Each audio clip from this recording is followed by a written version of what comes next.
Bonjour, ici iPod Touch EZA Pro et aujourd'hui je vais vous montrer comment sauvegarder les fichiers SHSH, les certificats, les signatures dans le fond de votre iPod Touch 2e génération modèle MC, de votre iPod Touch 3e génération, de votre iPhone 3GS, de votre iPad et de votre iPhone 4 s'il est jailbreaké bien sûr. Votre appareil doit être jailbreaké pour sauvegarder les fichiers SHSH.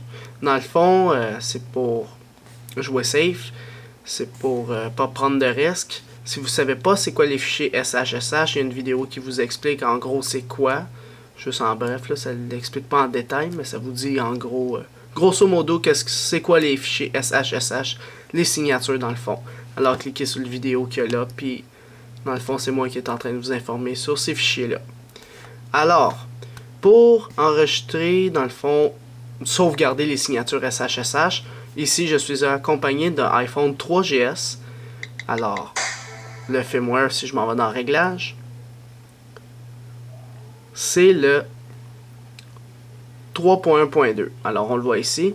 Alors, le 3.1.2, lorsque je vais sauvegarder mes signatures SHSH, ça va sauvegarder celles du 3.1.2 actuel. Ça veut dire que si par erreur je m'en vais au 4.0, puis j'ai sauvegardé mon fichier, ben j'ai toujours la possibilité de downgrader vers uniquement le firmware 3.1.2 parce que c'est lui que j'ai sauvegardé. Alors le firmware qu'on sauvegarde, ça va l'écrire aussi dans votre fichier, là, vous n'allez pas vous mêler, inquiétez-vous pas, vous pouvez toujours retourner au firmware que vous avez en ce moment. Dans le fond, c'est pour les jailbreaks, si vous voulez toujours retourner en arrière, il y a toujours la possibilité. Alors, je vais vous le montrer avec Tiny Umbrella, parce qu'avant je l'avais montré avec Auto SHSH, mais là ça marche plus cette méthode-là. Maintenant c'est la vraie méthode, c'est Tiny Umbrella. Alors, Tiny Umbrella, vous pouvez le télécharger en bas dans la description sur YouTube et en bas sur mon site internet. Vous avez des liens RapidShare. Je mets toujours la dernière version de Tiny Umbrella. Fait que vous cliquez dessus, vous le téléchargez, ça peut vous amener sur RapidShare, comme un site comme ça ici. Alors, RapidShare. Dans le fond, si je reviens au début, ça vous donne deux cadrans. Vous cliquez sur celui qui est marqué Free User, dans le fond ça. Cliquez là-dessus, il va afficher des secondes. Une fois les secondes terminées, vous cliquez sur Download et vous l'enregistrez sur le bureau de votre ordinateur.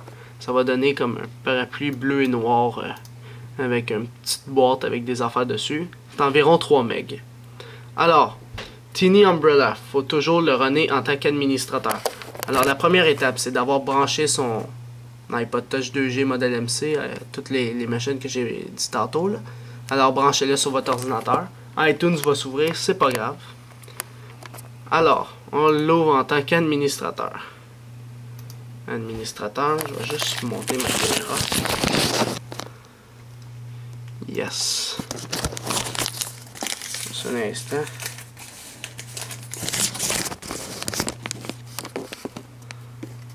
Alors, une fois que mon fichier est ouvert, dans le fond, ça va donner ça. Vous voyez, il a détecté mon iPhone 3GS qui est au 3.1.2 comme je l'ai dit tantôt. Puis, en ce moment, tout est là. Aussi, on peut sauvegarder le firmware du iPad, le 3.2, le 3.2.1, puis l'iPhone, dans le fond, le iPhone 4, s'il est jailbreaké. Alors, comme j'ai dit tantôt, il faut que votre appareil soit jailbreaké pour sauvegarder votre fichier SHSH. Alors, le fichier SHSH que je vais sauvegarder, c'est celui du 3.1.2. Alors, tout ce que vous avez à faire, c'est de cliquer Save My SHSH. Vous devez avoir une connexion Internet pour que ça fonctionne. Sinon, ça va pas fonctionner. Alors, vous cliquez, il commence, il sauvegarde, et voilà, c'est fait.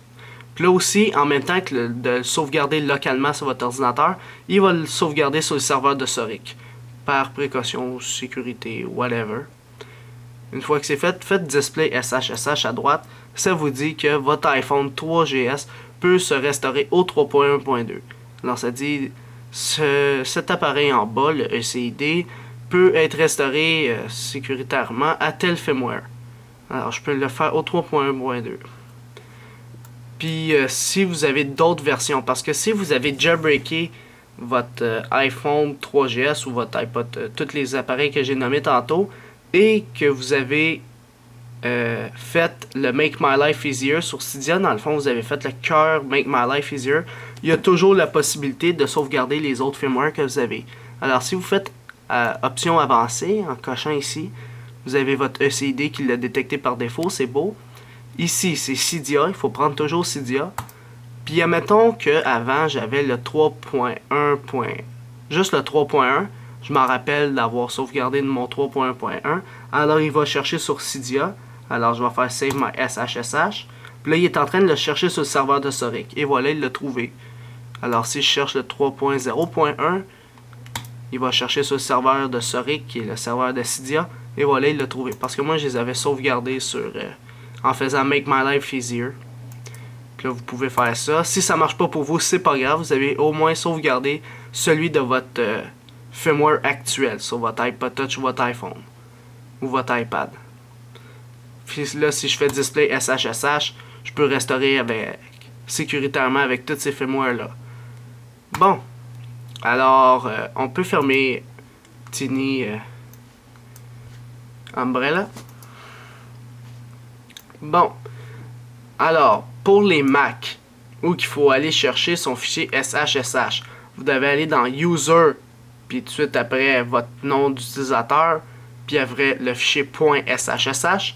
Pour les Windows XP, ça va être dans le C, dans Document and Setting, dans votre compte, votre nom de compte, et dans .sshsh, il va être dedans. Puis dans les Windows Vista et le Windows 7 User, ça va être dans le C, ça va être dans User ici, utilisateur, ça va être dans le nom de votre compte, moi c'est Alex. Puis ici en haut, vous voyez, il y a un fichier qui s'appelle, un dossier, pardon, .sshsh.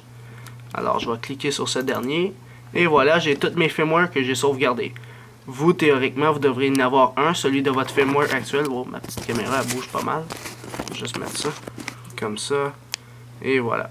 Alors là, je peux, dans le fond, vous êtes supposé d'avoir celui que vous avez sauvegardé localement, celui de votre firmware actuel. Moi, c'est le 3.2, fait que mon 3.2 est là. Mais mon 3.1.2, pardon. C'est vraiment pas beaucoup, c'est juste 63 KB là, par fichier SHSH. Fait que une fois que vous avez ça, bravo, vous avez sauvegardé votre fichier SHSH. Fait que si par accident vous allez au firmware 4.0 ou le firmware 4.0.1, puis là vous pouvez pas le jailbreaker parce que les nouvelles méthodes de jailbreak, ça va être pas mal avec Snowbreeze, qui est un custom firmware. Puis ça nécessite d'avoir un ancien firmware jailbreaké pour le updater. En tout cas, c'est un peu compliqué leur méthode, là, mais ça va être ces méthodes-là pour jailbreaker parce que c'est plus simple pour eux à faire le jailbreak comme ceci. Alors, quand vous avez ce fichier-là dans votre ordinateur, c'est beau, vous êtes sécurisé. Vous pouvez toujours downgrader à cette version-là, il n'y a aucun problème. Si vous downgradez, ben dans le fond, si vous voulez savoir comment downgrader, cliquez ici en haut, il y aura une vidéo qui va vous montrer comment downgrader d'une version actuelle à une version que vous avez enregistrée avec votre fichier SHSH, pardon. Puis ça vous montre étape par étape comment faire. Alors c'est ça, c'était iPod Touch is a Pro. Visitez mon site internet www.ipodtouchisapro.com et n'oubliez pas de visiter mon canal de YouTube et de vous abonner surtout en cliquant sur s'abonner.